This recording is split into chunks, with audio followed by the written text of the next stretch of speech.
Hello, everyone, and welcome to another episode of the CBL X's and O's podcast for season 2023. I've got Tom O'Connor joining me again today, and we're sitting down to review what was round 6 in the Northeast Conference, and we had some men's teams chopping and changing in the ladder positions, and in the women, it was pretty stock standard. Yeah, Matt, it's as you said last week in the preview, it's a bit of these top teams playing each other in the men, and I'm sure in the next couple of weeks we'll see the women's ladder chop and change a little bit as well. Once those few more games get played, those top teams play each other and come towards the back end of that season as well. Let's start with the men, and we'll start with Benalla taking on Wangaratta in Wangaratta for their home game, which was a bit of a confusing thing we spoke about last week. But Eric Miraflores was able to go in, shoot 25 for the Breakers, and they were able to walk out with a 16-point win over the Warriors. Yeah, absolutely. It's probably a class act of Eric there to try and bounce back from his previous game last Sunday. So obviously gets himself back into that scoring regime, and it's quite clear he scores. Benalla scores quite high, and probably something to note for Tim Holden takes advantage of just the one big in Tom Downey in for the Breakers. Obviously, Lockie Keego didn't play, so hopefully no injuries or anything like that to Lockie. But yeah, well done to the Breakers travelling to Wangaratta to host Wangaratta. And then Albury travelled into Shepparton to take on the Gators, and they just couldn't get in and get the job done. A new name there on the Gators list in Matthew Bartlett, shooting 18 for them, is obviously a big inclusion for Shepparton. Yeah, obviously there's a bit of change in the roster and that, and bit of a flip of the coin this one, depending on what team showed up. But it's great to see that Nick Dodd is just the standout again for the Gators. He just continually leads that group, has for years.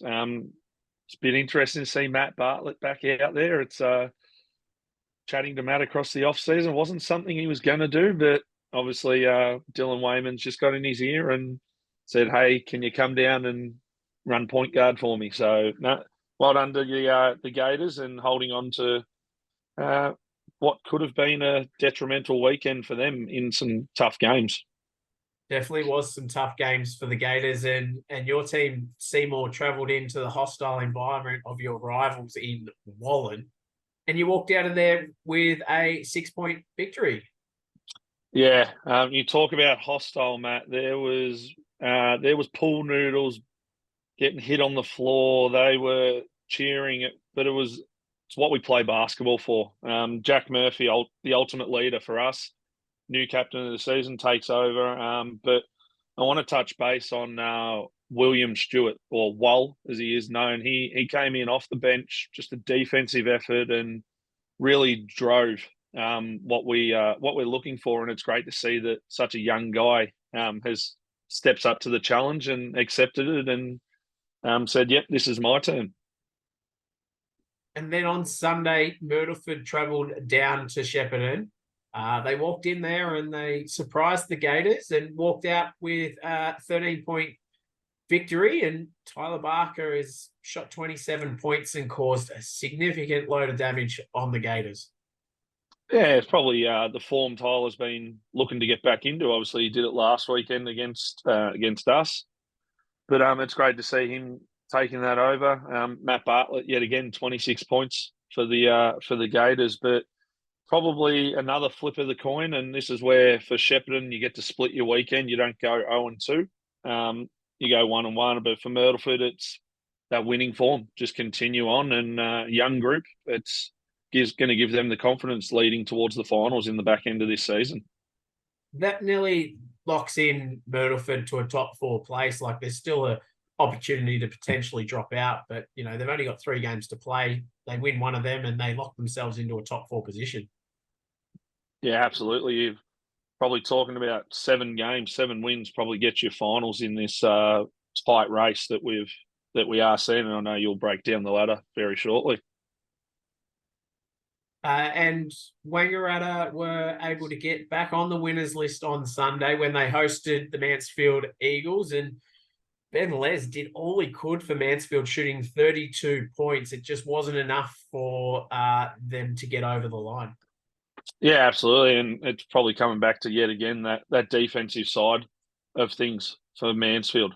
Lock down the defensive end, you're gonna actually probably start winning some games a lot more. But yeah, Ben Les, six of them from the foul line, the 20 from the twos, and only two triples. It's a tough effort to go and put up 20, but to go and put up 32 is awesome. And probably Anthony Mora and Tim Holden yet again. So Tim's had a big weekend, another 20 points. So no, well done to Wangaratta, being able to fight through what could have been 0-2 as well for them, and they've come out and got themselves a win, and yeah, back on the board. That was Wangaratta's first win for the season, I believe, which is great for them. Absolutely, it'll be interesting to see what the head to head was between the two teams as well. See and see how the rest of the season pans out. See who wants to finish bottom or second bottom, or who wants to try and claim a few more victims and put a shake up to the finals as well. Might be a turning point for Wangaratta to change that thing as well. Certainly. Let's take a look at the ladder now, and we've still got Benalla sitting on top after round 6 with a 7-1 record. Very closely followed by Myrtleford with a 6-1 record. And then from here, from 3rd to 6th, it's anyone's game at the moment. We've got Wallen sitting in 3rd with a 4-2 record. And then we've got Seymour, Albury, and Shepparton all sitting there, 4-3 record, just within arm's reach of that top 4. And it's going to be interesting between them 3 teams plus Wallen over the next 2 weeks. They've all got 3 or 4 games to play. That's going to really shape the ladder, and I look forward to reviewing the ladder after round 7. Hopefully, it's shaped a bit better from a finals point of view, but then again, it could be all open and it could come down to the last round, which will be great to see. We've got Wodonga sitting with a 2-6 record, and then followed closely Mansfield and Wangaratta to round out that ladder. So some interesting games ahead next week and in round 8, Tom, and who knows where them 4 or 5 teams in the ladder are going to land. Yeah, it's as you talk about, it's still a 6-horse race at the moment as to where you finish. Benalla and Myrtleford aren't set as to where they're going to finish on the ladder. Obviously, that 3rd to 6th is going to be really interesting, with teams having to play each other across the next 2 weeks. That's really going to shape who wants to play finals and who's comfortable with where they're at as well. So it's going to be an exciting challenge for all teams. Now let's look at the women, and we only had 2 games this weekend, with Albury travelling down to Shepparton to take on the Gators, and they came in and walked out with a pretty easy W, 29 points, I think that is, and Ali Lyon shooting 21 led the way for the Cougars. Yeah, probably not the result Shepparton wanted to have, but for Albury, it just shows their class that they do have. That they had a couple missing, and that they can really just step up and, especially in Ali Lyons, come out and have 21. Probably the first week we're not going to see a McGowan in the top scorers for that. So that's huge for them. That shows their depth and shows where their program is at. For Shepparton, you've got to regroup, got to get some more scorers on the board, because defensively 68, that is okay. If you can hold a team below 70, that's really good. But it's now for them is finding that extra scorer and consistency through their offense. And then Seymour travelled into Wallen, walked away with 42-point victory, but it's Carly Cranston there going into her old team venue, shooting 21. She obviously knew what the Rings did in Wallen. Yeah, sort of just knew where the bucket was, and probably generated from a lot of it came from defense, being able to get out in transition for the Blasters. A positive note, chatting to Coach Deb Coulson, was she was able to play her 18s as well, which gives them a bit of experience, creates that depth a bit further for the team. But no, it was a really well-rounded game for the Blasters, and for Wallen, need to get back to the drawing block, find some consistency through what they're running, and probably getting people on the court as well through training this week to really push each other. But yeah, an expected result in that one. It looks okay from a Wallen perspective. They've got, three. They've spread their scoring out of that 50 points across a couple of players. Three players shooting 8 there that I can see, and that's got to be a good thing for Wallen. Yeah, absolutely. It's probably bit of that grit defensively is what it's going to be. The ability to not so much just, all right, we've turned it over and just jog back, or all right, we're back in this half court set, not just open the gate and allow a lane to the hoop. It's just little things like that. And with such a young group, they're going to really benefit from these games. That it may not be this year that they get the results they want. It's going to be that next year, the year after, keeping that group together and really working towards something, yeah, for them. Absolutely. And let's have a quick look at the ladder now. The ladder probably doesn't, it's going to get shaped up in the next 2 rounds when we've got every team playing at least 3 games. But Albury currently sit on top with a 5-0 record, only undefeated team in the Northeast. Second is Seymour with a 3-1 record. Third is Wodonga 3-2.